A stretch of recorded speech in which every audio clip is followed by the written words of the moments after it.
मेरे छात्र जीवन से सर और मेरे विद्यार्थी धर्म के साथ है ना अन्याय हुआ है।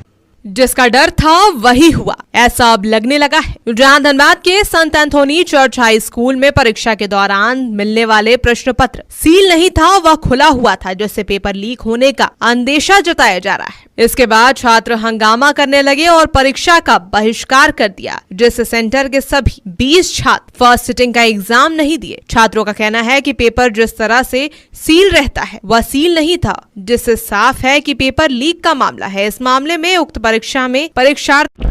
Hello students and friends, welcome to my YouTube channel. आज हम लोग जेएसएससी सीजीएल से रिलेटेड जो एक सो कोल्ड छात्र नेता ने बयान दिया है उसका आज हम लोग एनालिसिस करेंगे।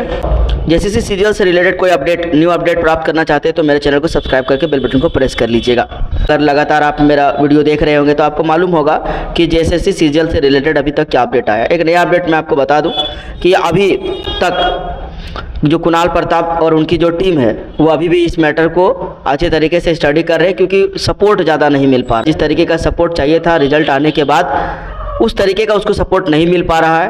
और कुछ दिन पहले उन्होंने यूट्यूब पर एक पोल भी किया था कि कितने ऐसे लोग हैं जो चाहते हैं कि इस मैटर को लेकर के आगे सुप्रीम कोर्ट जाया जाए। इसी बीच एक ऐसे नेता का बयान आया है जो अपने आप को सो कॉल्ड छात्र नेता कहते थे। जी हाँ, जयराम महतो जी, उनका एक बयान आया है। उसमें बहुत सारे जर्नलिस्ट लोग भी बैठे थे, बहुत सारे विधायक लोग भी बैठे हुए थे। उसी दौरान उससे एक क्वेश्चन पूछा गया जेएसएससी सीजीएल से रिलेटेड, और जेएसएससी सीजीएल से रिलेटेड जो क्वेश्चन उससे पूछा गया वो वही क्वेश्चन उस पूरे पेपर लीक का बैकबोन है।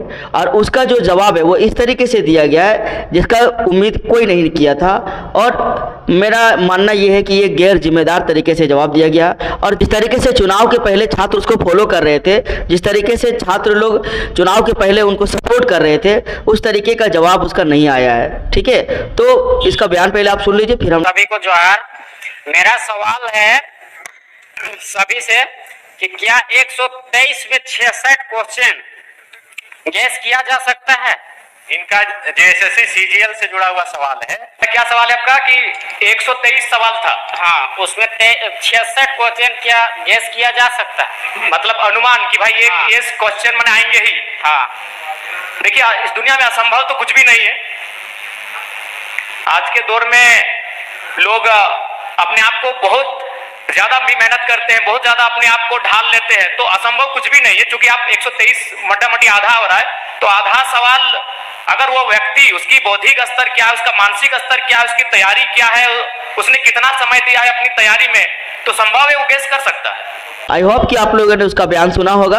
ये मीडिया कॉन्क्लेव के द्वारा जो फॉलोअप के द्वारा क्वेश्चन पूछा गया था किसी ऑडियंस के द्वारा, उन्होंने एक थोड़ा सा मिस्टेक किया है। मिस्टेक में उन्होंने कहा है कि 123 क्वेश्चन, ये रॉन्ग है। 150 क्वेश्चन थे, उसमें से लगभग 77 to 80 क्वेश्चन गेस पेपर थे या प्रीवियस ईयर के क्वेश्चन मिले थे। उसके आधार पर जब इनसे सवाल पूछा गया कि क्या ऐसा संभव है कि इतने सारे क्वेश्चन जो है सो गेस क्वेश्चन किए जा सकते हैं, तो उन्होंने पॉजिटिवली जवाब दिया कि आज के डेट में कोई भी चीज़ संभव नहीं है, कोई भी चीज़ असंभव नहीं है। मैं ये जानना चाहता हूँ आपसे, और मैं अपना राय भी रखना चाहता हूँ, इतनी बड़े मात्रा में क्वेश्चन पेपर को अगर गेस कर दिया जा रहा है तो फिर कंपटीशन नहीं रहेगा। फिर ये कंपटीशन बंद कर देना चाहिए। क्योंकि अगर मान लिया जाए किसी एक व्यक्ति ने भी गेस किया है, और अगर वो व्यक्ति अगर मान लिया जाए यूट्यूब पर पढ़ा रहा है, या आज के डेट में वो अगर टीचर है और अगर वो गेस कर रहा है, तो जाहिर सा बात है कि हज़ारों की संख्या में लोग उसको रीच करेंगे, एटलीस्ट हज़ारों की संख्या में। तो जब हज़ारों की संख्या में वो क्वेश्चन जो कि गेस था वो पहुंच गया, तो फिर कंपटीशन रहा ही नहीं, तो फिर वो तो कट ऑफ बहुत ज़्यादा चला जाएगा, तो फिर ये कंपटीशन नहीं रहेगा। इसका मतलब ये है कि क्वेश्चन गेस नहीं किया जा सकता। कंपटीशन के एग्जाम में क्वेश्चन गेस नहीं किए जा सकते। पूरे इंडिया में 28 स्टेट है और 7 यूनियन टेरेटरी, इन सब का अगर आप कॉम्पिटेटिव एग्जाम देखेंगे तो उसमें A grade, B grade, C grade और डी ग्रेड का जितना भी एग्जाम होता है उसमें क्वेश्चन को गेस नहीं किया जा सकता। और क्वेश्चन अगर गेस किया हुआ है तो ओनली 10%, हार्डली से ज़्यादा 10% तक ही क्वेश्चन को गेस किया जा सकता है, और ज़्यादा से ज़्यादा 10% क्वेश्चन ही रिपीटेड रह सकते हैं, उससे ज़्यादा क्वेश्चन रिपीटेड नहीं रह सकते हैं। ठीक है, मैथ का भी एक क्वेश्चन था जो कि सॉलिड एविडेंस था, जिसको बिना गेस की, बिना मतलब पहले बताए, बिना क्वेश्चन को लीक किए वो सॉल्व नहीं हो सकते थे, या क्वेश्चन के बारे में कोई पता नहीं लगा सकता था। लेकिन सारा मानने से इनकार कर दिया और इन्होंने साफ कह दिया कि नहीं, आज के डेट में संभव है। ये बात मुझे बताइए, चैट जीपीटी का इस्तेमाल करके हम लोग एग्जाम नहीं देते, चैट जीपीटी का इस्तेमाल करके हम लोग पढ़ते हैं। अब चैट जीपीटी से भी अगर क्वेश्चन पूछिएगा तो आपको नहीं बता पाएंगे कि इतना क्वेश्चन जो है सो गेस किए जा सकते, वो भी खास करके इस तरीके का कंपटीशन एग्जाम के लिए जिसमें बी ग्रेड की पोस्ट हो। पोस्ट तो बहुत बड़े बड़े थे, आप लोग देखिए, और इसमें जिस तरीके का पोस्ट था उस तरीके का क्वेश्चन भी था। मैंने क्वेश्चन बाद में देखा, क्वेश्चन का लेवल भी बहुत तगड़ा था। पेपर 1 जो था, पेपर 3 का जो क्वेश्चन था तगड़ा था, पेपर 2 जो क्वेश्चन थे लैंग्वेज पेपर वो थोड़ा इजी था, स्लाइटली इजी था खोटा का दूसरे लैंग्वेज के मुकाबले।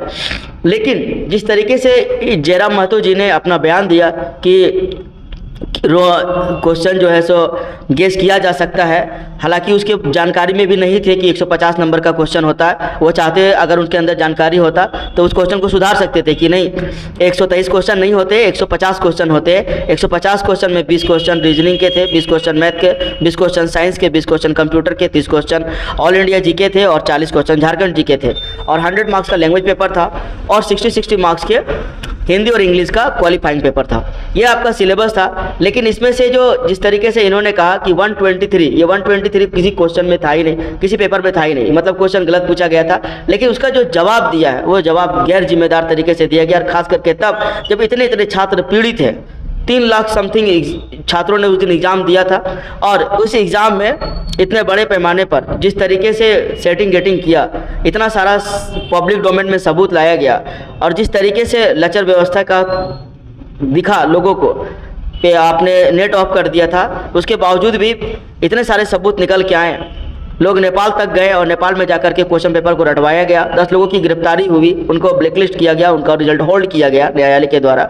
और फिर भी इस तरीके का जवाब मैं इसकी उम्मीद नहीं किया था, और हमें नहीं लगता कि कोई इसकी उम्मीद की होगी। तो जेएसएससी सीजीएल से रिलेटेड जितने भी छात्र हैं या जेएसएससी से रिलेटेड जितने भी छात्र हैं, उनके सामने जयराम महतो जी का जो चेहरा वो एक्सपोज हो गया, उसका जो विचार है वो एक्सपोज हो गया। हालांकि जब से वो विधायक बने हैं तब से उसके अंदर इतना ज़्यादा उग्रता नहीं रह गया है जेएसएससी या जेपीएससी को लेकर के। हालांकि वो काम कर रहे हैं, विस्थापन को लेकर के काम कर रहे हैं, माफियागिरी को लेकर के काम कर रहे हैं, मॉब लिंचिंग से रिलेटेड जो केस हो रहे हैं उसमें भी काम कर रहे हैं। लेकिन छात्रों के लिए जो उन्होंने वादा किया था और छात्र हित में जो आंदोलन करने का बात किया था वो एकदम से भूल गए, और छात्रों के बीच उसकी जो छवि है वो धूमिल सी हो गई।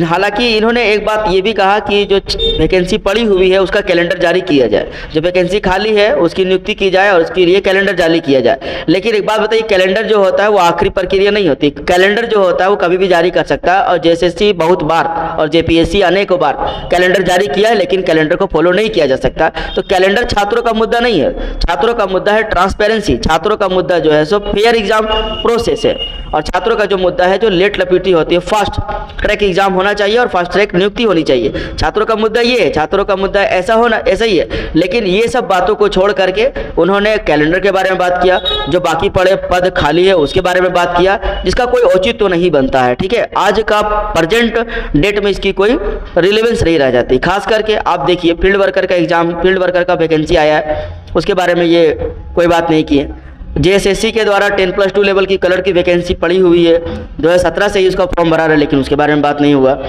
उसके बाद एक्साइज कांस्टेबल में इतना लेट लतीफ़ी हो गया, इतना दिन हो गया, उनके बारे में ये ना एक बार बात नहीं की।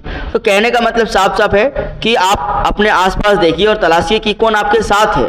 अंधभक्त नहीं बनिए, आंख बंद करके किसी नेता को सपोर्ट नहीं कीजिए, क्योंकि आपका जो वोट है वो आपके भविष्य को तय करेगा, आपके आने वाली जो नस्लें हैं उनका भविष्य को तय करेगा। अगर चुनाव हार चुका, अगर ये चुनाव नहीं जीते होते तो आज भी छात्रों के लिए आवाज़ उठाते, लेकिन जब चुनाव जीत गया तो अब इसका मुद्दा छात्र नहीं रहा, छात्र हित नहीं रहा। बैक टू द पॉइंट आते हैं, और जेएसएससी सीजीएल से रिलेटेड जो अभी पब्लिक डोमेन में जो अपडेट चल रहा है, फिलहाल अपडेट यही है कि लोग अपने अपने स्तर से तैयारी कर रहे हैं सुप्रीम कोर्ट जाने के लिए। मैटर जो हाई कोर्ट का जो डिसीजन आया उसको चैलेंज करने के लिए सुप्रीम कोर्ट जाने की प्रक्रिया शुरू हो गई है। और आप लोगों से ये रिक्वेस्ट है कि ज़्यादा से ज़्यादा आप सपोर्ट कीजिए। आप ऑफलाइन ज़्यादा कुछ नहीं कर सकते तो आप ऑनलाइन कम से कम लोगों को सपोर्ट कीजिए। जब आप सपोर्ट कीजिएगा तो उनको मोटिवेशन मिलेगा और फिर वो आपके लिए और अपने लिए, अपने हक के लिए लड़ेंगे। देखिए, इतना पॉसिबल नहीं है कि अकेले कोई अपने लिए लड़ ले या अकेले आपके लिए लड़ ले, और इतना कोई सक्षम भी नहीं है कि अकेले इस केस को जीत भी जाए। तो एक स्टूडेंट का जो सपोर्ट होना चाहिए, स्टूडेंट का जो यूनिटी होना चाहिए, वो ज़्यादा ज़रूरी है। सिर्फ इस केस में ही नहीं, आने वाले जितने भी केस होंगे या जितने भी केस हुए हैं उन सब में छात्रों की जो यूनिटी वो होनी चाहिए। देखिए, जो लोग पास हो गए वो तो इसमें सपोर्ट नहीं करेंगे, तो नौकरी का मजा लेंगे। लेकिन जो लोग इससे पीड़ित हैं, जो भुगत भोगी है, उन सब से मैं रिक्वेस्ट करता हूँ कि आप लोग सब साथ में आए और यूनाइट होकर के मैटर को सपोर्ट कीजिए।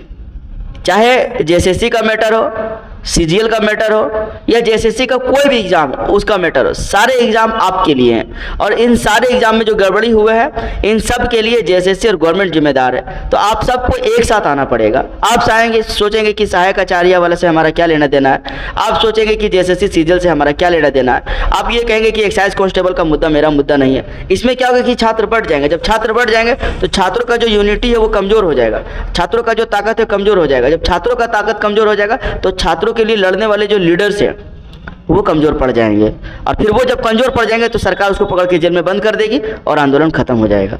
तो आपको यूनाइट रहना पड़ेगा। जब आप यूनाइट रहिएगा तभी आप आंदोलन ताकतवर होगा और आपका नेता भी ताकतवर होगा और सरकार फिर उसे हिला नहीं पाएगी, न्यायपालिका से न्याय मिलेगी और जो आपका जो सरकार है वो सिस्टम को सुधारने की कोशिश करेगी।